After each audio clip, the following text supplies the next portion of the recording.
Hey guys, how's it going? Kripp here. Today I want to talk about some of the cards you should consider crafting, you should possibly consider playing as a result of, some of the patterns and frequency that we've seen that don't have to do with legendaries. So a lot of people ask, what legendary should I craft? What should I play? This and that. But the truth is, these days, most decks have like 1 or 0 legendaries on ladder. A lot of the decks are pretty aggressive, are zoo-like, which kind of follows this pattern.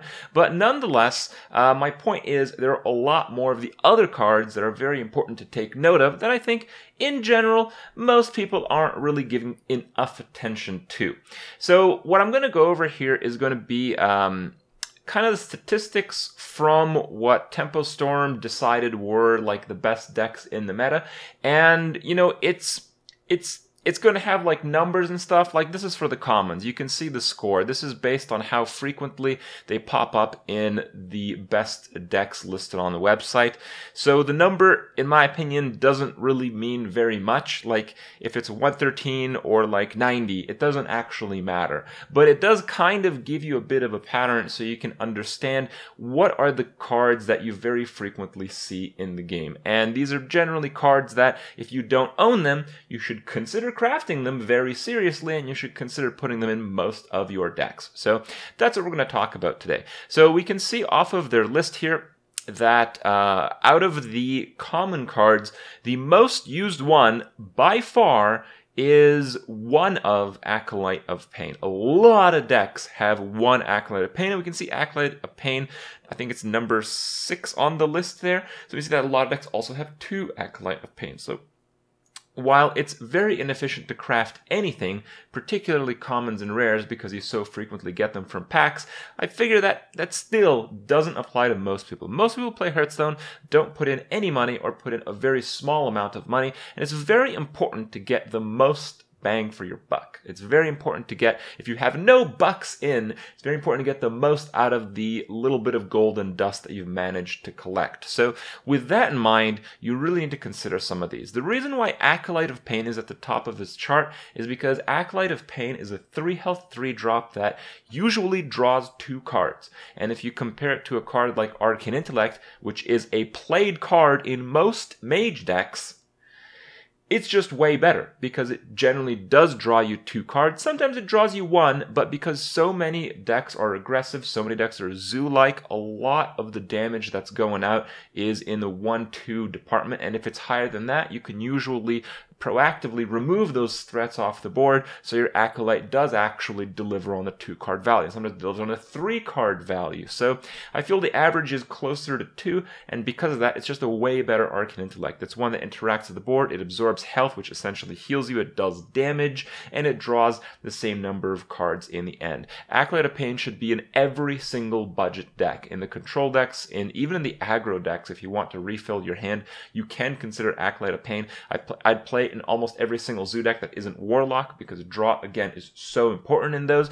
So it's no surprise that Acolyte of Pain is really the king of the common slot. And another thing to consider is, while some of the cards on the list are part of the classic set, others are not. And we're talking about the standard play style in Hearthstone here. So a lot of the cards, while they might perform very well, like if we go down the list, we see Flame Juggler is a pretty powerful card. You know what? Flame Juggler is a pretty powerful card. The 2/3 stat line is pretty good, I guess. I think it's still preferable to the 3/2 stat line, and you get the 1 damage ping, and if the 1 damage ping kills a 1-drop, you kind of win the game off of that. So that makes the card pretty good. But grabbing a Flame Juggler means that if you're crafting it for dust, you're spending 40 dust, you're spending it on a card that will cycle out, somewhat soon. Like, we don't know for sure. The next standard cycle is going to happen on the first expansion in 2017. So we don't know if that's going to be January, February, March. It might be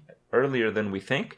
So, if you're really trying to get the most out of your standard game, you can be considering this fact that it's more valuable to make sure you have all of the classic and base cards that are popular, because those will never cycle out. You will always have value for those if you're going to be a standard ranked player. So Acolyte of Pain, very powerful. Argent Squire and Argent Squire 2 in the deck, comes in at number 3. That's very interesting. We're in a stage where Zoo, aggro are really the dominant decks in general, and Argent Squire is a very powerful card in these decks because these decks tend to win the game off of attack buffs. So if you buff an Argent Squire with an attack buff, well, it can kill something and it's still on the board. You can have another attack buff the following turn. And next up on the list, well, that's one of the biggest offenders for attack buffs. That's the Abusive Sergeant. The Abusive Sergeant, I think, might be the most crazy one-drop in the game on average because it can do so much to buff and have the high attack on the board. So when you're winning on the board, it's important to have minions that are scaled in terms of their overall value on their attack value. If they're losing, you want the opposite of that. So now, Abusive Sergeant doesn't really serve as a great purpose because it's a one-drop. The difference is not too big, but there is a bit of a difference. But for instance, if you had 3 mana worth of stuff, if you're winning, you want like a 5-2. If you're losing, you want a 2-5. So Abusive Sergeant has the aggressive stat line, and you're generally winning because if you're buffing a minion and killing off one of your opponent's minions, that is a situation that you gain a ton of value, and usually in the early stages of the game leads you to a winning situation on the board. So it has basically like synergy with itself, and that's really good. And then we have Earthen Ring Farseer. Earthen Ring Farseer is one of the classic cards that we saw all throughout the history of Hearthstone, and I think we'll continue to see it. It's a mid-game card, and it doesn't really lose much value for its healing effect, and its healing effect is super valuable. Not only can you heal yourself, but you can heal another minion to kind of retain your position on the board in some case. So it's just a super, super powerful card. And then we have Slam. Slam for Warrior is a really big deal. We have the Silence, we have the Spellbreaker. Now with the owls being nerfed, the Spellbreaker is all we got, and silences are ever so important with the fact that most people can't put them in their deck. It makes people play a lot more minions that are vulnerable to silence. And most of the things down the list, kind of make sense. Probably another one to highlight would be Loot Hoarder. Loot Hoarder is a very powerful card, again, in these Zoo decks that don't have card draw through the Warlock hero power, and it's very good in N'Zoth decks as well, as, you can cycle out through your deck, make sure you draw the Old God, and make sure you have a few more bodies on the board as you do that. So the common slot is a very interesting one. It's pretty important to probably just, slam down a few classic packs just to get most of them through the pack cycle, and because you get like one classic pack every week if you're doing Tavern Brawl, if you win one Tavern Brawl, which you probably should be doing if you're a player who's considering these aspects of the game, well, yeah, maybe you should craft one of all the things on the list if you have none of them. But crafting 2, I might limit that to just Acolyte right now. It's a measure of opinion though. Then we have the rare listings. We see Azure Drake comes at number 1 and number 2 as well. Azure Drake is one of those like absolutely ridiculous cards from the classic set, and it's still on a very high power level, as most 5-drops have really not pushed the push the bar too high. Azure Drake is still there. The card draw and the spell damage, and the fact that it's a dragon counts for some dragon decks as well. It's just in so many decks. It helps you cycle through your deck. It helps you gain a lot of value and threaten your opponents with huge spells. It kind of has taunt because of the spell damage. So, a lot of things at play with the Azure Drake. Very powerful card. Same thing with Wild Pyromancer, with board clears being crappier and crappier and people playing smaller and smaller minions. No surprise that Wild Pyromancer sees a lot of play, particularly in Priest decks, from what I've seen, as they can buff and heal the Wild Pyromancer for continuous board clears. If you are a Priest player, you should definitely have at least one Wild Pyromancer. If not, maybe you can consider not. Then we have the Stampeding Cotto. Stampeding Cotto is also very good because, again, it punishes a lot of these early game threats that many people are playing, but largely right now it does a very good job of killing Doomsayers, and a lot of people are playing Doomsayers, so Cotto might not be like a staple for too long a period of time, but we'll see. I do have a feeling that it may. Now, some of the other things on the list are, a little bit hit and miss. We see Feral Spirit pretty high, but in my opinion, Feral Spirit comes and goes as Shaman, and Shaman has only come to the light very recently, so I don't know how long that will last, particularly in the next standard cycle when really the majority of the good Shaman cards will be exiting the format. But then we have Frothing Berserker. Frothing Berserker, I think, will always find a place in any mid-range or tempo or zoo or aggro warrior. And we have more standard things like Defender of Argus at the bottom. Moving on to the epic cards, we have Doomsayer coming as number 1. Who would have thought?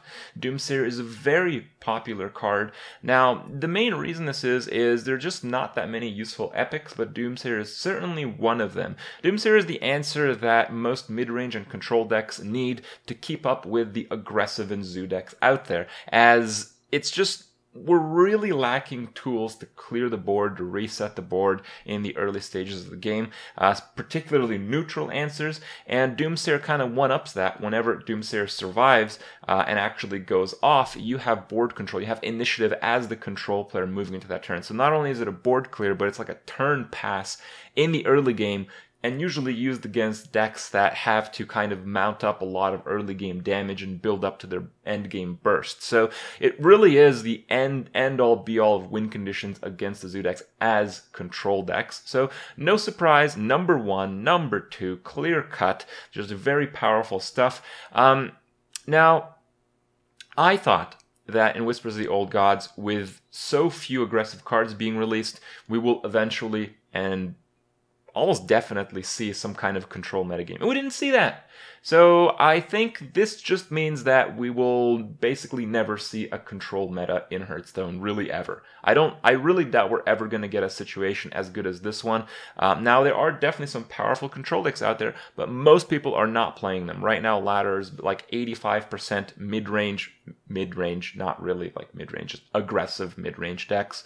Hybrid decks, I guess, combo decks, zoo decks, and aggro decks. That's what like 85% ladder is. And Doomsayer does really well against all of that, and I really don't think that will change. The only things that would kill the Doomsayer would be if they created another very early game silence effect, a very early game Cotto effect, or if they made like a neutral way to clear the board that was more efficient than Doomsayer, which I do not believe they will ever do. So Doomsayer is a pretty safe craft. Now again, if you're doing Tavern Brawls every week and you're very like, kind of safe with how much dust you can spend, how much gold you have available, it might be good to just get the 1 for now. But yeah, you can consider the 2. It is in fact in a lot of decks.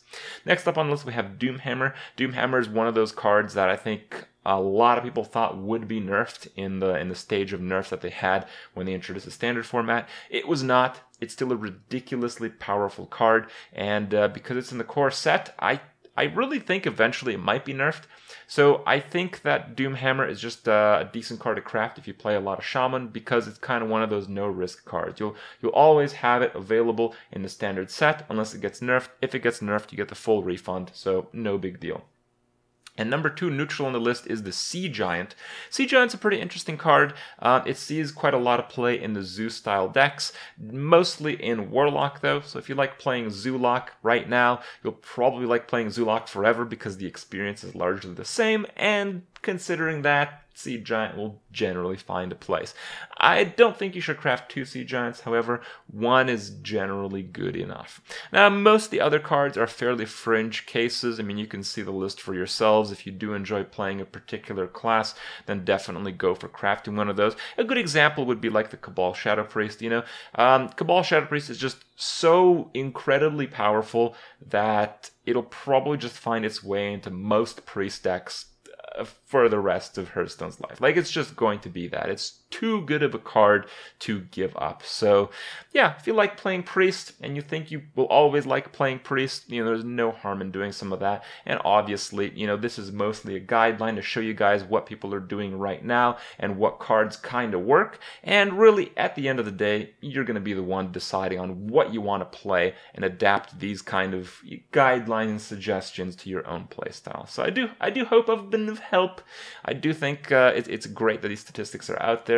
I do think it's awesome that we see some new cards come up, but I do feel that moving forward, it is going to be a lot of the same cards that at least the base cards that we'll be seeing repeat in future standard formats. So yeah, check it out. Hope you guys enjoy my review, and I'll see you guys in a little bit.